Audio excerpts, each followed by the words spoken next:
Hey guys, we are outside 10 Styphelia Street in Mount Gravatt East. Now, I sold this property late last year and I just wanted to give you a little bit of information around the sale. So the vendor approached me and they wanted to sell the property, but it had tenants in it. Now that tenant had just signed a new 12-month lease, so that took them all the way up to September. And I think we were in, they'd just signed it, must have been in mid-September when they came to see me.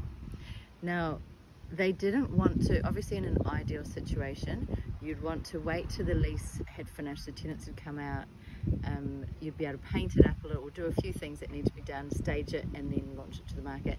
They had already bought something else, so they didn't want to wait for that. So I had to work with what we had.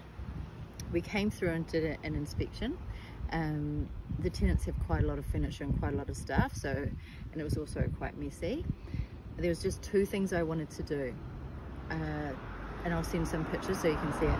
I wanted to bring someone through to tidy up the gardens out the back, and I also wanted to there was some trellis screening, which is typical of the area of the property, around the back. And I wanted to take that off so that when the buyers came through, they could see the backyard. Because to me, the best part of this property is the backyard. It's nice and open, there's room for a pool, there's lots of nice light that comes in there. It's really private, so it's great for children. So I organised the carpenter, he took the screens off, it only took us a day. Then I had to get a team of cleaners in, and we had to thoroughly clean the house. I also needed to move all the furniture for the photos, and you'll see in the link there's no photos of the bedrooms, so I was quite limited to what I could work with. The first open we had maybe 30-40 people through.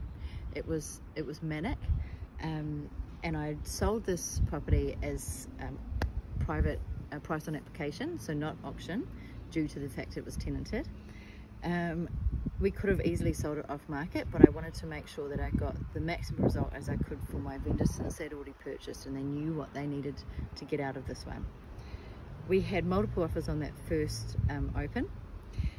We were limited because obviously a lot of those buyers wanted to have vacant possession so they could move in. But with there's tenants in there, the tenants are always protected, so it had to stay, the tenant's lease stayed in place.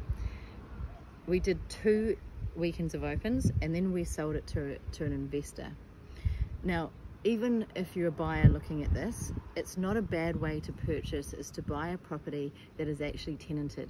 Because even though you want to move in straight away, it might be a really good opportunity for you to find a property that you love, and yes, it's going to put you out, yes, you might need to rent, or like we were just in the same situation. I just bought something that was tenanted, we moved out, put our furniture in storage, and then we had to wait 5 months before we could move in.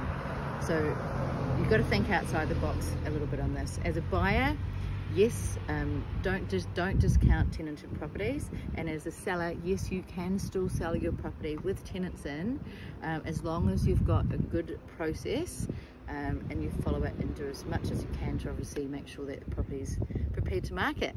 So that's my little update for this week. Thanks.